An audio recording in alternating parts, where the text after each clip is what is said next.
नमस्कार साथियों। 15 अगस्त है आज। हर भारतीय के स्वाभिमान का दिन है, सम्मान का दिन है, क्योंकि आज के दिन हमें आज़ादी मिली थी। आज हमें अंग्रेजों की गुलामी से आज़ादी मिली थी। ये पर्व है, राष्ट्रीय पर्व है। मैं अपनी पार्टी के सभी पदाधिकारियों को तमिलनाडु, कर्नाटका, महाराष्ट्र, गुजरात, मध्य प्रदेश, पंजाब, राजस्थान, दिल्ली, हरियाणा, हिमाचल प्रदेश, वेस्ट बंगाल, उड़ीसा, बिहार, झारखंड और उत्तर प्रदेश के सभी, उत्तराखंड के सभी पदाधिकारियों को स्वतंत्रता दिवस, आज़ादी दिवस की बहुत बहुत शुभकामनाएं देता हूं। और शुभकामनाएं देता हूं पूरे भारतवर्ष के लोगों को, पूरे भारत के निवासियों को। आज राष्ट्रीय पर्व है, हमें बड़े हर्षोल्लास से मनाना चाहिए। हम लोग भी मना रहे हैं। और कोरोना है, इसलिए सोशल डिस्टेंस का बहुत अच्छी तरीके से पालन करें। खतरा अभी टला नहीं है। साथियों, आज दिन है याद करने का उन शहीदों का जिन्होंने अपनी जान दे दी, अपना परिवार खो दिया, अपना सब कुछ खो दिया हमें आज़ादी दिलाने के लिए। आज याद करने का दिन है उन लोगों का जिन लोगों ने घर बार छोड़कर जीवन की आहुति इस संघर्ष को करते हुए दे दी। उनमें से लोग हमारे बीच नहीं है, लेकिन ये महत्व है लड़ाई का। उनके इस आंदोलन का महत्व है कि सदियों तक उन्हें याद किया जाता रहेगा, जैसे आज याद किया जा रहा है। तो आज राष्ट्रीय विकलांग पार्टी के पदाधिकारियों को भी और कार्यकर्ताओं को भी एक संकल्प लेने की जरूरत है।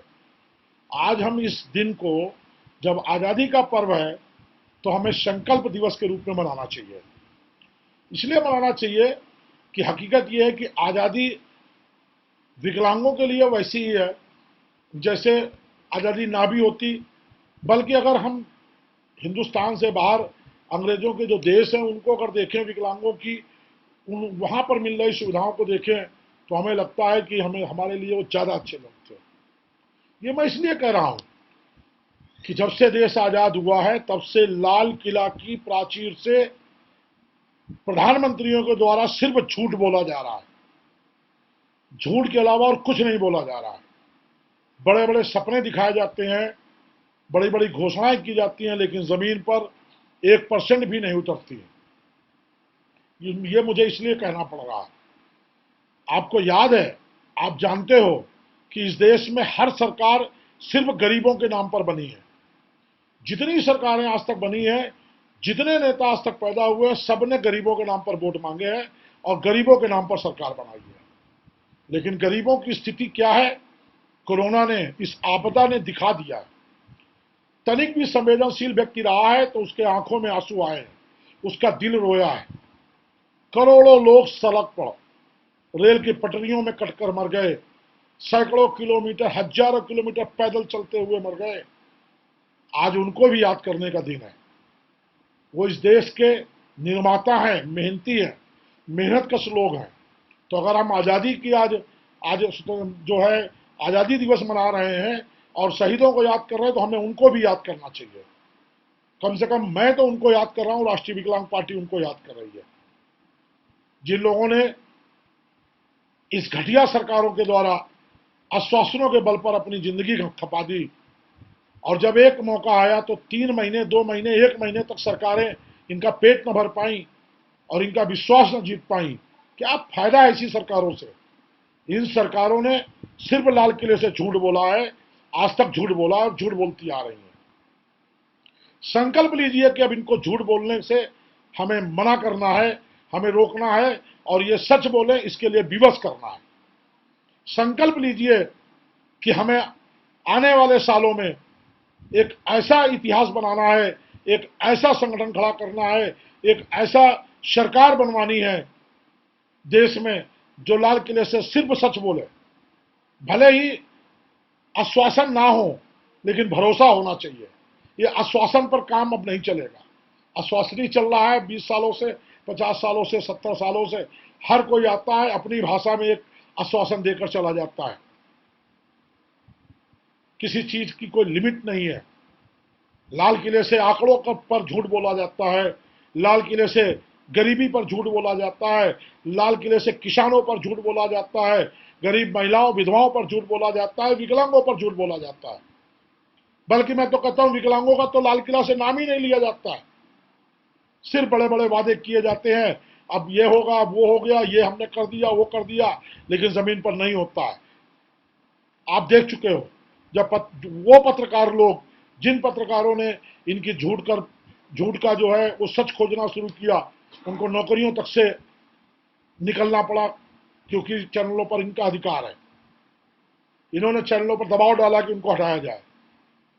उनको उनको ताकत नहीं दी गई जनता के द्वारा, उनको मजबूरन उनको यूट्यूब और दूसरे माध्यमों से सरकार का सच सामने लाना पड़ रहा है। ये दुर्भाग्य है इस देश का, जिस देश में मीडिया एक स्तंभ कहा जाता है लोकतंत्र का, उसको वो खरीद लिया जाए और जो सच बोलने वाले लोग हैं उनको दफन कर दिया जाए। ऐसे लोकतंत्र की जरूरत नहीं है हमें। इस लोकतंत्र के लिए भगत सिंह ने जान नहीं दी थी, चंद्रशेखर जी ने इस लोकतंत्र के लिए कम से कम जान नहीं दी थी, महात्मा गांधी ने इस लोकतंत्र के लिए लड़ाई नहीं लड़ी थी। उनका नारा था, उनका कहना था कि अंतिम व्यक्ति तक न्याय हो, हर व्यक्ति को आज़ादी हो। आज बोलने की आज़ादी नहीं है। अगर आप सरकार के खिलाफ कुछ बोलना चाहते हो तो आपको देशद्रोही करार दे दिया जाता है, आपको गैर धार्मिक करार दे दिया जाता है। कौन सी राजनीति हो रही है? इस राजनीति को बदलने का संकल्प लीजिए। ये मत सोचिए कि हम क्या कर सकते हैं संकल्प लेकर। एक एक से लाखों की संख्या बनती है। आप अगर संकल्प लेंगे तो आपके साथ 10 और संकल्प लेंगे, उन 10 के साथ और 10। एक दिन ऐसा आएगा कि पूरा हिंदुस्तान संकल्प लेगा कि अब सिर्फ सच की सरकार होनी चाहिए। कौन सा लोकतंत्र है ये? जेल में पड़ा हुआ कैदी अपना वोट नहीं दे सकता, लेकिन जेल में पड़ा हुआ नेता चुनाव लड़कर सांसद और विधायक बन सकता है। कौन सा लोकतंत्र है ये? हम अपना वोट देकर 5 सालों के लिए अपना हाथ कटवा लें, और ये नेता कल कांग्रेस से जीत के आए, आज भाजपा में जाकर, कल भाजपा से जीत के आए, कांग्रेस में जाकर मलाई चाटते रहे। हम अपना वोट नहीं बदल सकते, ये अपना ईमान बदल सकते हैं। ये कौन सा लोकतंत्र है? नहीं चाहिए ऐसा लोकतंत्र। संकल्प लीजिए आप। इस लोकतंत्र से हमें मुक्ति चाहिए। हमें वो लोकतंत्र चाहिए जो हमारे भीमराव अंबेडकर ने संविधान में लिख रखा है। हमें वो लोकतंत्र चाहिए जिस लोकतंत्र की परिकल्पना चंद्रशेखर और भगत सिंह ने की थी, जिस लोकतंत्र की परिकल्पना सुभाष चंद्र बोस और गांधी ने की थी। हमें वो लोकतंत्र चाहिए। उस लोकतंत्र के लिए आपको आगे आना होगा, आपको संकल्प लेना होगा। केवल झंडा लहराकर, लड्डू एक दूसरे को बांटकर ये त्यौहार मनाने वाला त्यौहार नहीं है।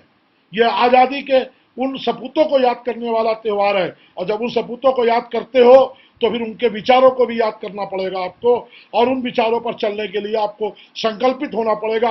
तब आप सच्चे हिंदुस्तानी होंगे, ना कि आप किसी एक पार्टी को वोट देकर आप सच्चे हिंदुस्तानी कहलाने के काबिल हो। आपका यह मतलब नहीं है कि आप किसी एक पार्टी से, आप जो सत्ता में है उससे जुड़े हैं तो आप बहुत बड़े आप देशभक्त हैं, और अगर आप उन देशभक्तों के खिलाफ कुछ बोलते हैं तो आप देशद्रोही हो गए। ऐसा बिल्कुल नहीं है। ये देश लोकतांत्रिक देश है। हर एक को बोलने का अधिकार है, आपको बोलने का अधिकार है, हमको बोलने का अधिकार है। जहां गलत हो रहा है उंगली उठाइए, संकल्प लीजिए उंगली उठाने का। आज इस दिन को आप संकल्प दिवस के रूप में मनाइए और संकल्प लीजिए कि जहां गलत होगा हम तो उंगली उठाएंगे, हम तो सवाल पूछेंगे। जवाब देना पड़ेगा और जरूर देना पड़ेगा। आप शुरुआत कीजिए, हम शुरुआत कर रहे हैं, आप शुरुआत कीजिए। राष्ट्रीय विकलांग पार्टी शुरुआत कर रही है, पूरा देश शुरुआत करेगा। अब पूरा देश शुरुआत करेगा। लोकतंत्र का मतलब, आज़ादी में हमें लोकतंत्र मिला है, आज़ाद हुए तब हमें लोकतंत्र मिला है। तो लोकतंत्र का मतलब यही है, जिसकी जितनी संख्या भारी उसकी उतनी हिस्सेदारी। विकलांगों का लोकतंत्र में अधिकार क्यों नहीं है? क्यों नहीं है? किन्नरों को उनको सांसद बनाने की परिकल्पना इस लोकतंत्र में क्यों नहीं की गई जो आज लोकतंत्र चल रहा है? विकलांगों को लोकसभा में पहुंचाने और विधानसभा में पहुंचाने की परिकल्पना क्यों नहीं की गई? नहीं की गई तो अब हम करेंगे, संकल्प लेकर करेंगे। आप संकल्प लीजिए, हमारे साथ आइए। हम सब मिलकर लड़ते हैं, हम सब मिलकर इस संकल्प को आगे बढ़ाते हैं। और एक दिन ऐसा आएगा जब वास्तव में सभी की भागीदारी लोकतंत्र में होगी, केवल पूंजीपति और गुंडों की नहीं होगी, ईमानदार लोगों की होगी, गरीब लोगों की होगी, जो लोग एक दूसरे के प्रति हमदर्दी रखते हो, परिवार बनाने वालों के लिए ये देश का लोकतंत्र चलेगा। ये लोकतंत्र ऐसे नहीं चलेगा धर्म के आधार पर, जाति के आधार पर, ऊंच नीच के आधार पर ये लोकतंत्र नहीं चलेगा। इस लोकतंत्र को बदलना है। आगे आइए, संकल्प दिवस के रूप में इस देश को तुम्हारी जरूरत है और तुम इस देश का भाग्य बदल सकते हो, ऐसा सोचने की जरूरत है। निश्चित है लोग सोचेंगे, एक व्यक्ति जो बैठकर कहीं अपने ऑफिस में एक वीडियो जारी कर रहा कि संकल्प लेंगे, हम सवाल पूछेंगे। ये एक व्यक्ति नहीं है, अब ये हजारों हो चुके हैं और कल लाखों होंगे, परसों करोड़ों होंगे। हर वंचित को अधिकार है अपनी आवाज बुलंद करने का। आपको आवाज बुलंद नहीं करने दी जा रही है। आप राष्ट्रीय विकलांग पार्टी से जुड़िए और अपनी आवाज को बुलंद करिए। उन लोगों को याद करिए जिन लोगों ने आपको आजादी दिलाई है। अगर वो आजादी नहीं मिली होती तो आज आप किसी अंग्रेज के घर में झाड़ू पोछा कर रहे होते। उन लोगों ने अपनी जान की आहुति इसलिए नहीं दी थी कि कोई भी आकर अपनी तानाशाही तरीके से इस सरकार को चलाएगा। संसद भवन के अंदर गुंडे और मवाली बैठकर इस देश का भाग्य तय नहीं कर सकते। इस देश का भाग्य इस देश की जनता तय करती है और आपको तय करना है। कब तक धर्म के नाम पर वोट दोगे? कब तक एक दूसरे पर लांछन लगाते हुए वोट दोगे? कभी तो सोच समझ कर वोट दो। मतदान मत करो। मतदान एक्चुअली में इस देश को मतदान करने के लिए प्रेरित किया गया, लेकिन मताधिकार का प्रयोग करने के लिए प्रेरित नहीं किया गया, इसीलिए लोकतंत्र बिगड़ गया है। अब आप मताधिकार का प्रयोग करने की कोशिश करिए, तब जाकर इस देश का भविष्य जो है सुधरेगा, इस देश की व्यवस्था सुधरेगी और इस देश का लोकतंत्र सुधरेगा। हर गरीब को न्याय मिलेगा, अदालतें सस्ती होंगी, नहीं तो बंद करनी पड़ेंगी सुप्रीम कोर्ट। क्या जरूरत है ऐसी सुप्रीम कोर्ट का जहां पर गरीब को न्याय ना मिलता हो? हमें जरूरत नहीं है। हमें जरूरत है उस अदालत की जहां पर गरीब की सुनी जाए और तुरंत फैसला होना चाहिए उसका। संकल्प लीजिए, आज का दिन संकल्प दिवस के रूप में मनाइए, फिर देखिए, आगे बढ़िए। आप कई चीजों के जिंदगी में संकल्प लेते हैं। आप संकल्प लेते हैं कि मैं ग्रेजुएशन करूंगा, आप संकल्प लेते हैं कि मैं नौकरी करूंगा, आप संकल्प लेते हैं कि मैं ये काम अच्छे से करूंगा, 3 साल में मैं घर जरूर बना लूंगा। उसी प्रकार से आप अपने देश को बनाने का संकल्प लीजिए, लोकतंत्र को बनाने का संकल्प लीजिए।